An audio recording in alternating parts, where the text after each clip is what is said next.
Hi hello నమస్తే welcome to విజయ మా ఊరు ఆడియో బుక్స్ ఛానల్. నేను విజయలక్ష్మిని.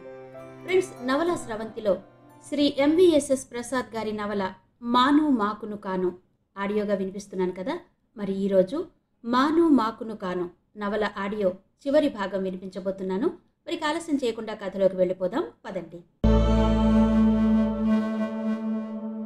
గుగు ఇక మాట్లాడాలని నిర్ణయించుకుంది. మేడం అని సంబోధన మార్చివేసి, మీరు ఎంతసేపు ఆఫ్రికన్వి, నల్లగా ఉన్నావు, అందంగా లేవు అంటున్నారే గాని నన్నొక అమ్మాయిగా మాట్లాడరే? నేను ఒక అమ్మకి పుట్టిన బిడ్డనే. మాది గౌరవమైన కుటుంబమే. మా నాన్నగారు బిజినెస్ చేసి అది కూడా న్యాయంగా సంపాదిస్తున్నారు. అమ్మ మీలాగే హౌస్ వైఫ్. మరి ఎందుకు నన్ను తక్కువగా చూస్తున్నారు? నేను ఆఫ్రికా అమ్మాయినే కావచ్చు, అనాకారనే అయ్యుండొచ్చు, నల్లగా కొరివిలా ఉండవచ్చు. నేను మాను మాకును కాను, రాయి రప్పని కానే కాను, మామూలు మనిషిని అన్న ఒక మహానుభావుడి పాటలో ఒక భాగాన్ని. నేను మాను మాకును కాను మేడం, మనిషిని. నాకు ఆశలు కోరికలు ఉంటాయి అంది గుగు. గుగు ధైర్యానికి శరణ్య గుండెల మీద చెయ్యి వేసుకుంది. నివేదిత మనసులో గుగు మాటలకి సంతోషం, భయం, ఆశ్చర్యం మిళితమైన భావాలు ప్రవేశించాయి. నా కొడుకు నా ఇష్టం అంది మొండిగా సీత. అది కాదనను. నేను చెప్పేది కాస్త వినండి మేడం. నేను మీ అబ్బాయిని ప్రేమిస్తున్నాను. అతను కూడా నన్ను ఇష్టపడ్డాడు. మేము ఎవ్వరికీ చెప్పకుండా, ఆఖరికి ఫ్రెండ్స్కి కూడా తెలియకుండా మెడిసిన్ అయిపోయిన తర్వాత పెళ్లి చేసుకుంటే మీరందరూ ఏం చేయగలరు అంది గుగు. నీ మీద పోలీస్ కేసు పెట్టి జైల్లో పడేయిద్దును అంది సీత పళ్ళు నూరుతూ. ఆంటీ, కేసు ఎలా వేస్తారు? వాళ్ళిద్దరూ మేజర్లు. వారిష్ట ప్రకారం వాళ్ళు పెళ్లి చేసుకుంటుంటే వద్దనే అధికారం ఎవరికీ లేదు. మీరొకటి గమనించారా? మెడిసిన్ అయిన తర్వాత అంటోంది. అప్పటికి ఇద్దరూ కూడా భారత చట్టం ప్రకారం వివాహ వయస్సుకు వస్తారు అంది శరణ్య. కోడలా కొరివా? అయినా కోడలు నలుపైతే కులవంతా నలుపంటారు. ఈ తుమ్మమొద్దును చేసుకుంటే రేపు పుట్టబోయే పిల్లలంతా నల్లగా పుట్టుకొస్తారు అంది కోపంగా. ఆంటీ, మరీ అన్యాయంగా మాట్లాడుతున్నావు. పాపం ఆ పిల్ల ఎదుట అలా మాట్లాడొచ్చా అంది నివేదిత కోపంగా. ఆంటీ, మీ మనుమలు మీ పోలికలోనే, లేకపోతే మీ అబ్బాయిలాగా తెల్లగా ఉండొచ్చు కదా. అయినా ఆంటీ, మీకింత వయసు వచ్చింది, ఎన్నో చూసుంటారు, ఎన్నో చదువుంటారు, ఎన్నో విషయాలు విని ఉంటారు. నల్లటి మనసున్న తెల్లటి మనుషుల కన్నా తెల్లటి పాలమీగడ లాంటి మనసున్న ఈ గుగు చాలా బెటర్ ఆంటీ అంది శరణ్య. ఆంటీ, ఇంతటి మంచి మనసున్న గుగు మీ అబ్బాయిని పువ్వుల్లో పెట్టి చూసుకుంటుంది. మేం 3 ఏళ్లుగా చాలా దగ్గరగా చూస్తున్నాం. గుగు ఏదో ప్రేమ పేరుతో మోసగించేసే రకం కానే కాదు. ఒకవేళ అలాంటి మోసకారైతే మేమే తెలుసుకునేవాళ్ళం కదా ఆంటీ. నేను చెప్తున్నాను, ఈ గుగుని చూడండి. ఆ అమాయకమైన మొహంలో మీకెక్కడైనా అన్యాయం చేసే ఛాయలు కనిపిస్తున్నాయా అని అడిగింది నివేదిత. సీత ఏదో అనేంతలో శరణ్య అందుకుంది. ఆంటీ, గుగుని మీ కోడలుగా చేసుకుంటే ఆయుష్ని అన్ని విధాలా బాగా చూసుకుంటుంది. మిమ్మల్ని అంకుల్ని ఎంతో గౌరవిస్తుంది, ప్రేమగా ఆదరిస్తుంది. మిమ్మల్ని వాళ్ళ తల్లిదండ్రులతో సమానంగా చూసుకుంటుంది. ఆంటీ, పెళ్ళవగానే అత్తమామల్ని బయటికి గెంటేసే అమ్మాయిల కన్నా 1000 రెట్లు నయం. పెళ్ళైన 3వ రోజే వేరు కాపురం పెట్టేసి వీలైతే అత్తమామల్ని శాశ్వతంగా ఓల్డేజ్ హోంలో పడేసే మన దేశ జాతి మత కులం కల తెలుగు అమ్మాయి కావాలా, లేక పెళ్ళయ్యాక మీ అబ్బాయిని సుఖపెట్టి మిమ్మల్ని ఆదరించే ఆఫ్రికన్ అమ్మాయి గుగు కావాలా? మీరే తేల్చుకోండి అంది శరణ్య. ఇవన్నీ సినిమాల్లో కథల్లో బాగుంటాయి, నిజ జీవితం వేరు అంది సీత. జీవితాన్ని నరకం చేసే అమ్మాయి కోడలుగా రావాలనుకుంటున్నావా ఆంటీ? గుగు లాంటి మంచి పిల్ల తరతరాలకు మంచి పేరు తెస్తుంది. మనకందరికీ తెలిసిన విషయమే, తెల్లనివన్నీ పాలు కాదు, నల్లనివన్నీ నీళ్లు కాదు అని. గుగు నల్లని బంగారం ఆంటీ. నువ్వు ఏదో ఉద్ధరిస్తారు అనుకుంటున్న చాలా మంది కంటే చాలా మంచిది ఈ అమ్మాయి. నువ్వు భ్రమపడే ఆ కాకి బంగారం కంటే ఎన్నో 100 రెట్లు మేలైన అసలు సిసలు బంగారం గుగు అంది నివేదిత. ఇన్ని చెప్తున్నావు అమ్మాయి, ఇటువంటి అమ్మాయిని నీ అన్నగారికో తమ్ముడికే చేసుకుంటావా అని అడిగింది సీత. నువ్వు అడిగేది చాలా అసంబద్ధమైన, తప్పక వాళ్ళని ఒప్పిస్తాను. మంచి అమ్మాయిలను రికమెండ్ చేయడానికి నాకేమీ అభ్యంతరం లేదు. తెలిసి తెలిసి ఒక చెడ్డ అమ్మాయిని కొడుక్కి చేసుకోవడం ఎంత ప్రమాదమో, ఎంత తెలివి తక్కువో, అలాగే తెలిసి తెలిసి ఒక మంచి అమ్మాయిని వదులుకోవడం మూర్ఖత్వమే అవుతుందాంటీ. ఇంకొక విషయం మళ్ళీ చెబుతున్నాను. మీకు చెప్పకుండా వాళ్ళు పెళ్లి చేసుకుంటే ఏం చేసేవారు? ఉన్న ఒక్క కొడుకు పెళ్లి చూసే భాగ్యం కోల్పోయి జీవితాంతం బాధపడుతూ ఉండేదానివి. అలాంటిది మీ ఇద్దరిని గౌరవించి మీ ఆశీస్సులతోనే పెళ్లి చేసుకుందామని వాళ్ళు నిర్ణయించుకోవడం ఎంత అదృష్టమో ఆలోచించు అంది నివేదిత సూటిగా సీత ముఖంలోకి చూస్తూ. ఆంటీ, మామూలుగా వాళ్ళు ప్రేమించుకున్నారు గనుక వాళ్ళొచ్చి మీకు నచ్చ చెప్పో దెబ్బలాడో బెదిరించో ఒప్పించేవారు. లేదు, మీరు ఒప్పుకోకపోతే మీ చావు మీరు చావండని వాళ్ళు చేసేది వాళ్ళు చేసేవారు. కానీ ఇక్కడ నేను నివేదిత ఎందుకొచ్చామో అర్థం చేసుకోండి. ఈ విషయాలన్నీ మీకు తెలియదని కాదు. ఒక్కోసారి మనం ఆవేశంలో ఉన్నప్పుడు సరిగ్గా ఆలోచించలేం, వివేకంగా తర్కించలేం. మీకు ఆలోచించడంలో కాస్త సహాయం చేయడం మా ఉద్దేశం. ఇంకా తుది నిర్ణయం మీదే అంది శరణ్య. క్రికెట్లో రెండు వైపుల నుంచి స్పిన్నర్లను ఎదుర్కోలేక ఇబ్బంది పడుతున్న బ్యాట్స్మెన్లా ఉంది సీత పరిస్థితి. అన్నీ బాగానే ఉన్నాయి, కానీ ఈ పెళ్లి జరిగితే రేపు స్నేహితుల్లో చుట్టాల్లో మేం తలెత్తుకోగలమా? సందేహం వ్యక్తం చేసింది సీత. తలెత్తుకోలేకపోవడానికి మీరేమైనా తప్పు చేస్తున్నారా? ఆయుష్ గుగ్గు ఏదైనా దొంగతనం లేదా మరోతనం చేస్తున్నారా? ప్రేమించుకున్నారు, దర్జాగా పెళ్లి చేసుకుంటున్నారు అంది శరణ్య. రేపు మా కోడలు అంటూ అందరితో అంటావా? లేకపోతే ఆఫ్రికా అమ్మాయి నల్ల అమ్మాయి అంత అందంగా ఉండని అమ్మాయి అని చెబుతావా? ఒకసారి ఆయుష్ని పెళ్లి చేసుకుని మీ ఇంటికి వచ్చాక గుగు మీ కోడలు, ఆయుష్కి భార్య, అంతే. మిగతా విషయాలన్నీ అనవసరం అంది నివేదిత.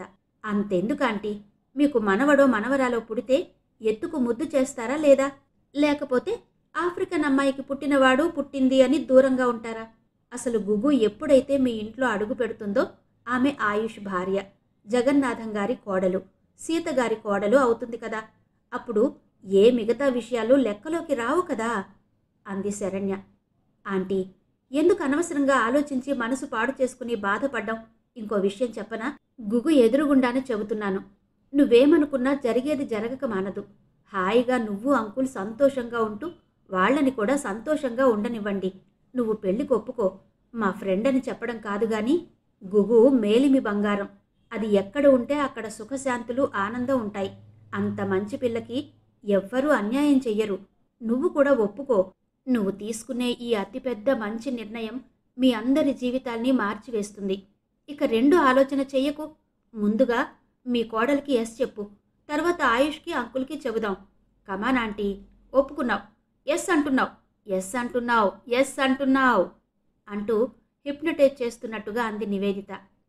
ఆంటీ, ఇప్పుడే చుట్టుపక్కల వాళ్ళని పిలిచి గుగుని మీ కాబోయే కోడలుగా పరిచయం చెయ్యండి. నేను స్వీట్ బాగా చేయగలను. మీరు ఓకే అంటే వంటింట్లోకి మీ పర్మిషన్ లేకుండా దూకేస్తాను అంది శరణ్య.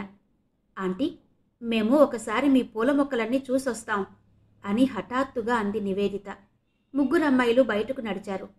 గుగు, ఇక నుంచి వచ్చినప్పుడల్లా ఈ తోట బాగోగులు చూసుకుని తోటమాలికి పురమాయించాల్సిన విషయాలు చెప్పేసి వెళుతుండాలి అంది శరణ్య నవ్వుతూ. గుగు సిగ్గుపడింది. ఆంటీ ఆలోచనలో పడింది. ఆవిడకి కొంచెం టైం ఇవ్వాలని ఇలా మిమ్మల్ని ఇద్దరినీ బయటకు తీసుకొచ్చాను అంది నివేదిత. మీ ఇద్దరికీ ఎంతో థ్యాంక్స్ అంది గుగు కళ్ళమ్మట నీళ్లు పెట్టుకుంటూ. ఈ ఫార్మాలిటీస్ మన మధ్య వద్దు గుగు. ఏదో మీ పెళ్లికి మమ్మల్ని కెన్యా తీసుకెళ్ళి మీరు హనీమూన్ ట్రిప్కి వెళ్ళేటప్పుడు మాకు, స్నేహకి, హసితకి ఆల్ ఆఫ్రికన్ టూర్ టికెట్లు కొనేసి మా మొహాన్న పడేయండి అంది శరణ్య.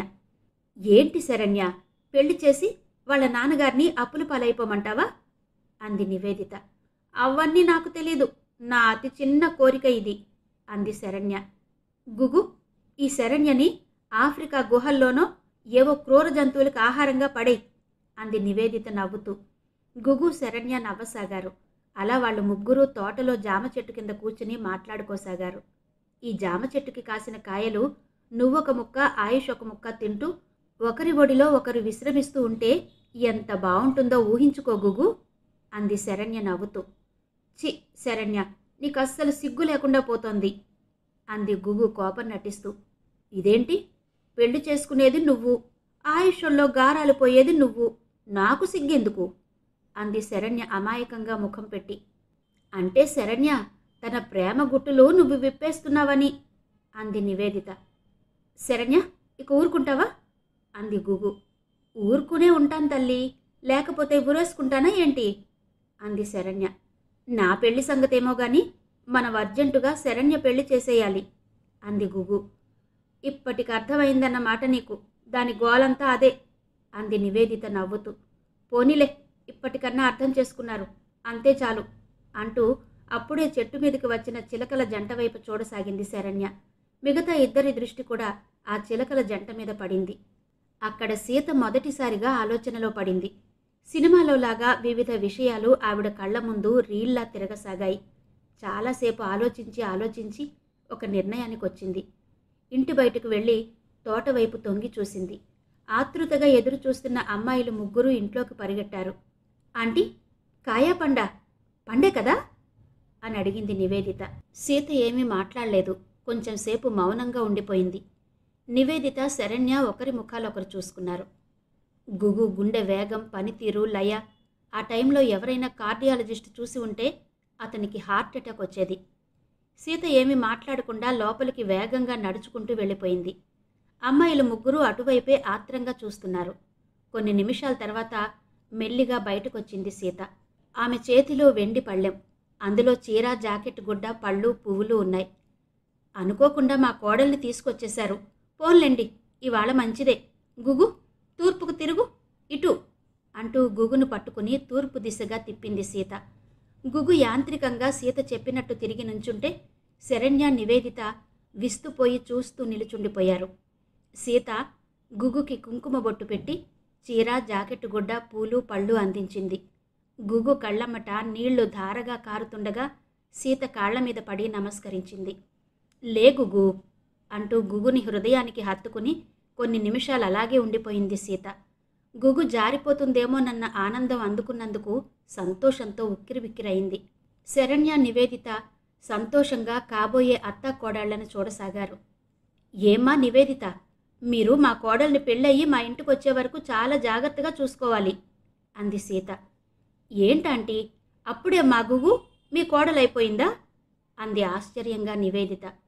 కొంతమందికి దొరికిన కోడళ్ళు తెల్లగా ఉన్న మానసిక అందవికారులు. నా కోడలు స్వచ్ఛమైన తెల్లని మనసు కల అందగత్తె, సుగుణాల రాశి, ప్రేమదేవత అంది సీత మాటల్లో గర్వం తొణకిసలాడుతుండగా. శరణ్య ఆయుష్కి ఫోన్ చెయ్యబోతుండగా ఆయుష్, జగన్నాథన్ లోపలికొచ్చారు. కంగ్రాట్స్ ఆయుష్, మీ అమ్మగారు ఒప్పుకున్నారు. అప్పుడే తన కోడల్ని జాగ్రత్తగా చూసుకోవాలని మాకు వార్నింగ్ కూడా ఇచ్చేశారు అంది శరణ్య సంతోషంగా. ఆయుష్, గుగు ఎలాగైనా సరే మీ వాళ్ళని కూడా పెళ్లికి ఒప్పించాలని, వాళ్ల అంగీకారంతోనే పెళ్లి చేసుకోవాలని పడిన తాపత్రయం ఫలించింది. తను కావాలనుకున్న ఆనందం అందుకుంది అంది నివేదిత. థ్యాంక్స్ నివేదిత, శరణ్య అన్నాడు ఆయుష్. ఎందుకు స్వీట్ ముక్క లేకుండా థ్యాంక్స్ అంది శరణ్య నవ్వుతూ. నీ ఓపిక అంటూ కేజీ స్వీట్ ప్యాకెట్ శరణ్యకిచ్చేశాడు ఆయుష్. గుగు సిగ్గుపడుతూ సీత పక్కనే నుంచుంది. ఇంకా సిగ్గు బిడియం ఎందుకు, వెళ్ళి మీ ఆయన పక్కన కూచో అంది సీత నవ్వుతూ. సీత నవ్వుతో అక్కడ అందరూ శృతి కలిపారు. అదండి, అలా ఆయుష్ తల్లి సీత బాహ్య అందం కంటే స్వచ్ఛమైన మనసులోని అందాన్ని గ్రహించి గుగుని కోడలిగా ఒప్పుకుని కథ సుఖాంతం చేసింది. ఇది ఎంవిఎస్ఎస్ ప్రసాద్ గారి మాను మాకును కాను నవల. మరి ఈ నవల మీద, ఆడియో మీద యథాప్రకారం మీ అభిప్రాయాలు తెలియచేస్తారు కదూ. మీ అభిప్రాయాల కోసం ఎదురు చూస్తూ మీ విజయలక్ష్మి.